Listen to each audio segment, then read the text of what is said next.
So the Henkelman AERO Series comes in 3 models. Which one do I get? They look the same, right? Actually, they're 3 different sizes. And why is this important? Well, obviously in a commercial kitchen, time is money. If I can put more volume through my unit in a single cycle, now I'm pushing production quickly. So as an example, the most common bag sold and used in the world for portion control is 8x12.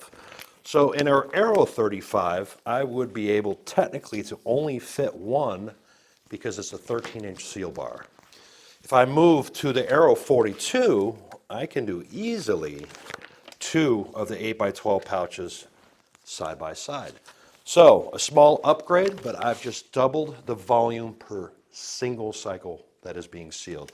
If I move up to the 42 XL2, I can do 4. And the reason why, this unit has 2 16.5-inch seal bars. So now I've just quadrupled the volume of product I'm putting through my unit every single cycle. So basically you're going to work 4 times as quickly, you're going to offset labor time, which is a win-win for everybody.